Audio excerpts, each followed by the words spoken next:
Hay otra cuestión que a mí me preocupa mucho y que es realmente lo que va a definir una política en el futuro. Es el asunto de salir a cazar al paciente o al portador sano del virus, que es el que difunde la enfermedad. O sea, ser más agresivo con la detección del virus o de aquel que es portador sano o portador oligosintomático. Nosotros sabemos que acá hay una gran cantidad, hay tres tipos de test. El test del PCR, que es específico, que identifica el virus y que se utiliza un criterio muy cerrado para detectar y determinar si hay enfermedad o no. Lo que no nos indica a nosotros, no identifica aquel que es portador y no sufre la enfermedad. Hay otro que se hace a través de la detección de anticuerpos M, que son aquellos que acompañan a partir del 5.º día de la infección o del contagio hasta que prácticamente el virus desaparece de sangre. Y el otro es el anticuerpo G, que es el que menos se utiliza, es el que determina su presencia a aquella población que está sana o recuperada, que es son los eventuales donadores de plasma. Aquí no he visto que se haya salido a cazar al virus. Yo le digo cazar al virus, que es identificar la presencia del virus en sangre y que lo puede contaminar. A esto hago referencia a un pequeño pueblito de Italia, el pueblo Po, donde ni bien se presentaron 2 casos, sellaron el pueblo, nadie salía ni entraba, cuarentena absoluta a todo el mundo. Ojo que era una comunidad cerrada, muy pequeña, 3.500 habitantes, hicieron un hisopado a todo el mundo, detectaron 29 portadores que no los tenían, no los tenían registrados, no tenían sintomatología. A los 15 días los repitieron y volvieron a detectar unos 12, unos 5 o 12 más o menos, y después al final lograron eliminar y erradicar. ¿Por qué? Erradicar la enfermedad del núcleo. ¿Por qué? Porque cazaron al virus, aislaron a la fuente de contaminación, la fuente de contagio, y de esa manera lo pudieron controlar. Yo no veo ningún tipo de actitud aquí y me pareció totalmente irracional salir a cazar al virus o identificarlo como dato epidemiológico, haciendo test rápidos en Constitución. No tiene sentido, porque carece el sentido geográfico, distribución, no hay una biodistribución geográfica, ni determina grupos de riesgo, ni nada por el estilo. Y los test, aquí en realidad deberían utilizarse como para seleccionar las poblaciones que son aptas para recuperar la actividad económica. ¿Vos qué pensás al respecto? Porque esto es muy interesante. A mí la expresión de salir a cazar al virus me gusta por esta también expresión que se dice que el virus no te viene a buscar a vos, no vas a buscar al virus. Tenemos que cazarlo. No es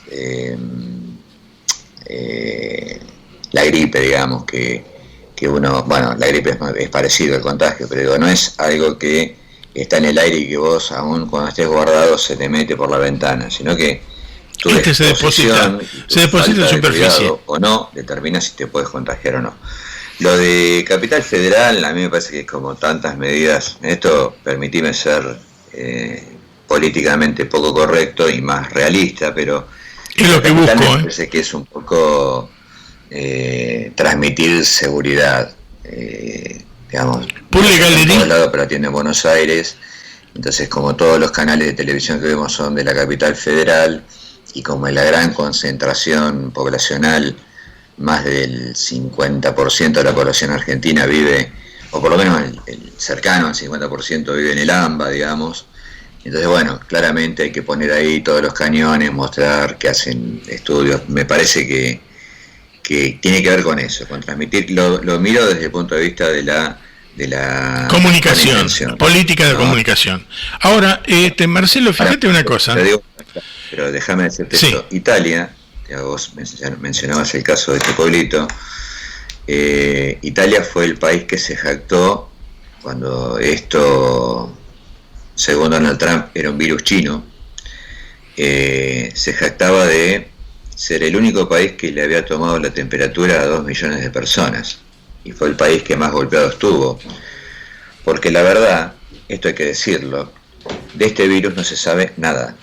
Este virus, hoy estaba, mientras esperaba esta comunicación, estaba mirando a uno de los médicos que habitualmente tiene una columna en un canal de televisión donde decía que en Inglaterra están apareciendo síntomas nuevos en bebés y que no todos los bebés, bebés y chiquitos de hasta 2 años, 3 años, y que no todos los pibes habían tenido coronavirus, pero sí todos tenían anticuerpos, por lo tanto en algún momento habían sido portadores sintomáticos. Digo, no se sabe nada del virus, porque es un virus, entre otras cosas, que ¿cuánta vida tiene? ¿5 meses? ¿6 meses?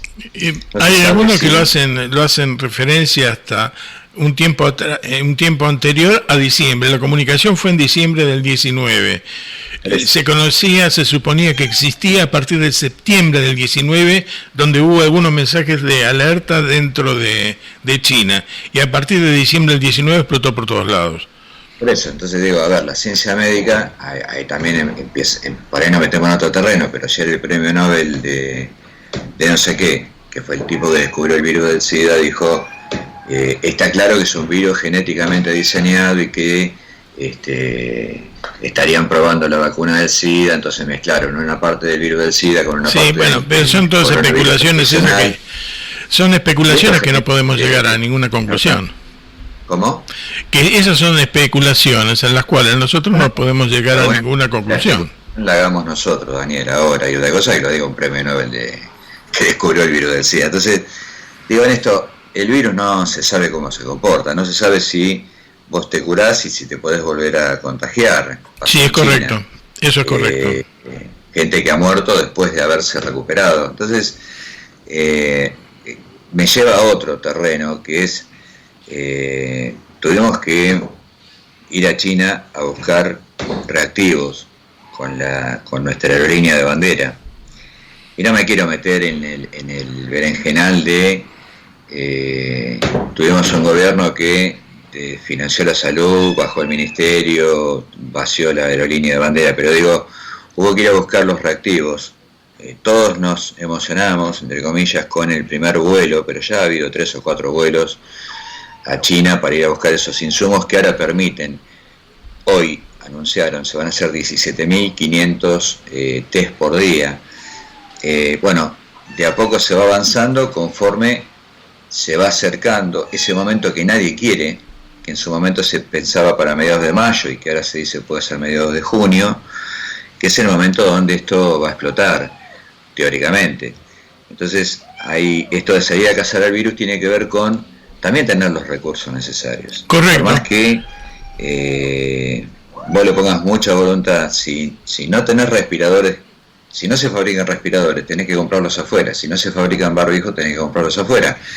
Ni hablar de lo que pasó en Capital con el mejor amigo del expresidente, de los barbijos vencidos. Digo, bueno, todo esto desnuda lo mejor y lo peor. Yo quiero hablar de lo mejor, de lo peor tendremos tiempo más adelante. Pero lo cierto es que empieza el sistema sanitario a avanzar más agresivamente sobre las zonas más comprometidas. Digo, para poner un caso también que vimos ayer, el martes creo que fue, hace una semana en la Villa 31 había un caso, ayer ya eran 13, y vos te podés dimensionar cuántos debe haber que no se han hecho el análisis. Ahí está. En esto de que la cuarentena ahí es comunitaria, no es individual. Exacto. Entonces, ese es uno de los... Diciendo, el ministro de Salud de la Reta dice, momento, acá se está diciendo que el virus se duplica cada 10 días y acá lo hicimos en una semana. Es decir, está habiendo, lamentablemente, indicadores que dicen que esto se va a poner grave en esos lugares de alta concentración. Por lo tanto, vos sabés, nosotros dentro de todo, a tanto distancia de la capital federal, estamos medianamente seguros y atentos para ir previniendo lo inevitable. Y para mí lo inevitable es que en algún momento va a llegar, pero nos va a agarrar mejor preparados, de mejor infraestructura, desde el punto de vista de la infraestructura y desde el punto de vista de la conciencia social, nos va a agarrar mejor preparados. Mira, hay una cosa que también te quería comentar y que vos lo has insinuado, y que el comportamiento del virus lo está dando. En los últimos días se ha observado que hay un pico, un incremento en AMBA, o sea, en el área metropolitana de Buenos Aires, que incluye a Cava y también el conurbano en vecindad, que se ha despegado realmente de toda la curva nacional, o sea, tiene una pendiente superior, una mayor pendiente. Mientras que Chaco y Córdoba se mantienen una cosa achatada. Uno puede decir que es un factor poblacional, otro puede decir que realmente son ambientes donde se puede contener mejor a la gente, se puede hacer mejor la cuarentena, lo que uno quiera. No creo que en Chaco se pueda hacer mejor una cuarentena.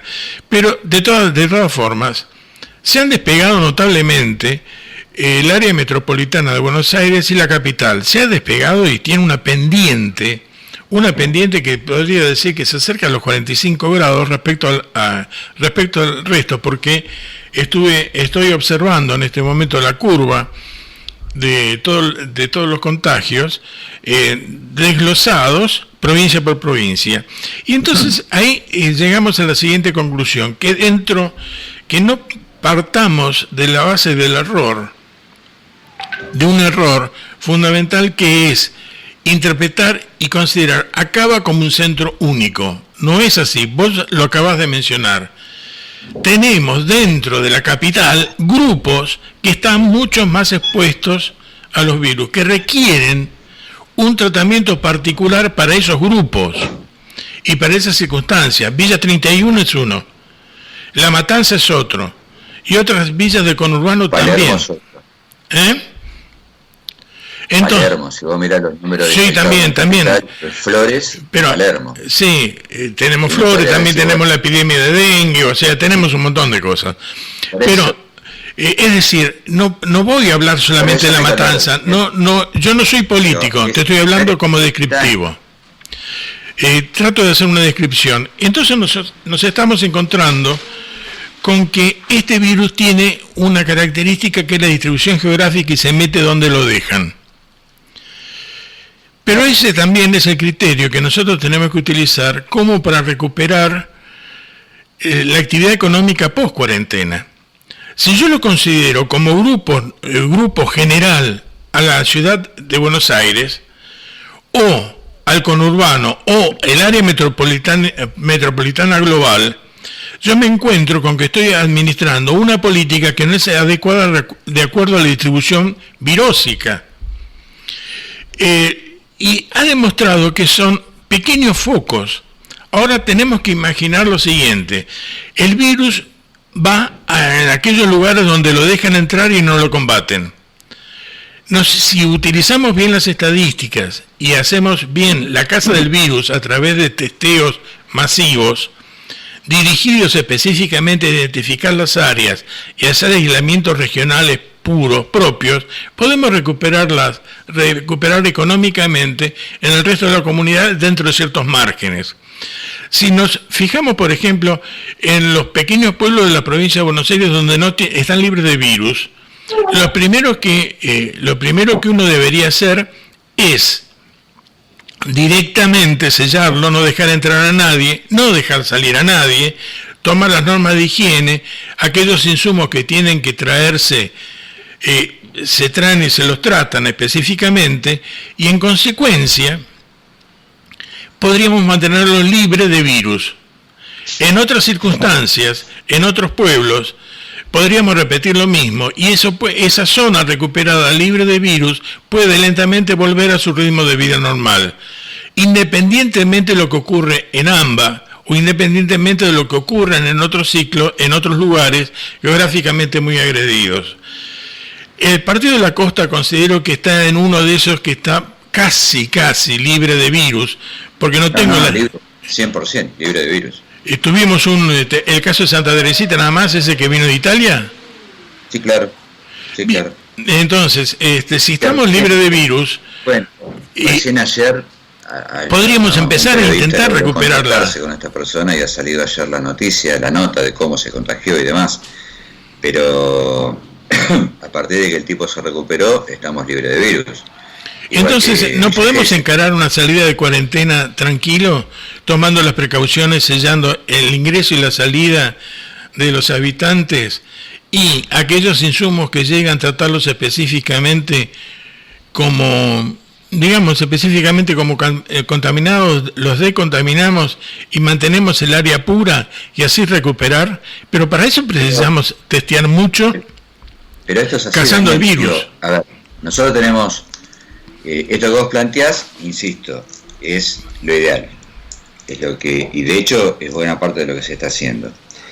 Empiezan a tomarse medidas que son, y esto lo digo entre comillas, molestas para algún sector de la sociedad.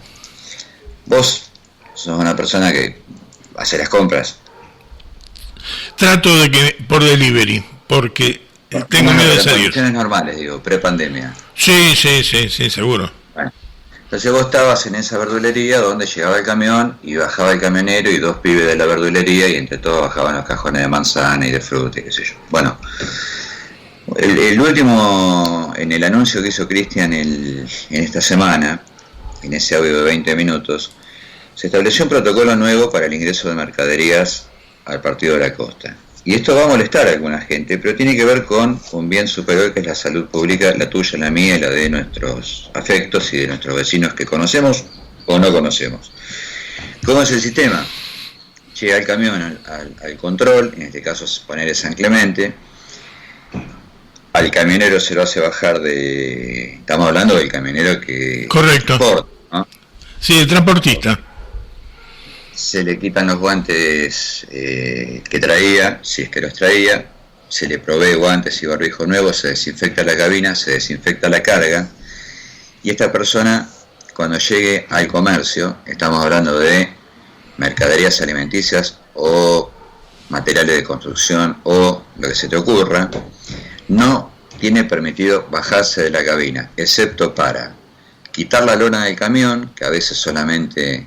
Hay una técnica para poner lonas en los camiones y solamente la conoce el chofer del camión, justamente, o para indicarle al comerciante cuál es su carga. Por lo tanto, es el comerciante el que tiene que, con sus empleados, bajar la mercadería del camión. Esto molesta, está claro, porque rompe una tradición, pero es la primera forma de hacer que cuando llegue un producto vos tengas la garantía de que está desinfectado. Ahora, ¿es infalible? No, porque no hay nada infalible, sino que son medidas que se toman para ir achicando las posibilidades de que el virus entre. Mira, déjame decirte esto en un sentido de película de terror.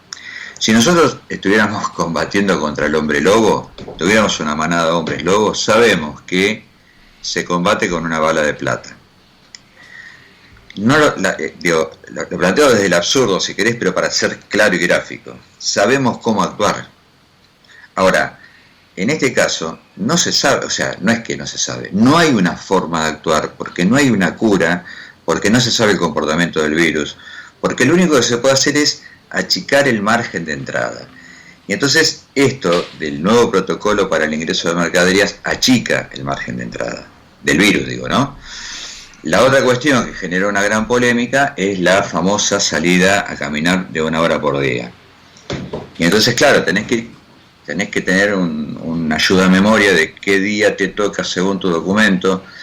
Luego tenés dos alternativas ahí. Lo que está haciendo algún municipio vecino, que es bueno, caminen 4 horas a la mañana y 4 horas a la tarde, y no lo podés controlar, o el 100% del problema lo reducís en un 50% al establecer que podés salir a caminar esa hora, a llevar a tu pibe, a tu nieto, o no sé, esparcirte. Lo reducís al 50% cuando dividís la salida controlada por número de documento. Y a su vez ese 50% lo dividís en dos cuando pones 1 hora a la mañana y 1 hora a la tarde. Entonces, esto es, yo no sé si vos fumás, pero esto es como cuando te dicen está prohibido fumar, pero usted puede fumar en el patio. Ese cigarrillo que vos te fumás en el patio apurado no tiene el mismo sabor que el que te fumás en un café o tomando un café. Digo, puede ser hasta diría molesto tener que salir a airearme cuando el Estado me lo dice.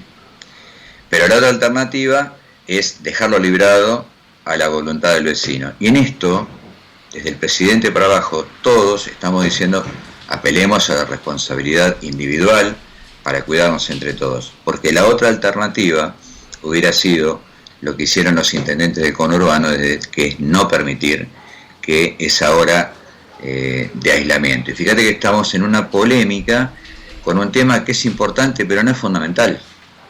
Porque eso está pensado para esa ciudad urbanizada, donde hay edificios de departamento, cuando estamos en una localidad donde habitualmente vos salís a airearte a partir de que vas a comprar y caminás 10 cuadras hasta el almacén. Digo, insisto, no hay un solo método de evitar que el virus llegue a la costa. Yo soy muy realista en ese sentido. Digo, se están haciendo todos los esfuerzos, tampoco quiero ser alarmista, pero se están haciendo todos los esfuerzos para cerrarle el paso al virus. Pero en algún momento va a llegar, y es ahí donde el sistema tiene que estar preparado, que fue lo que hablamos al principio de la charla, para contener y que el impacto sea menor. Cuando tuvimos este caso en Santa Teresita, el terror se apoderó de todo el mundo.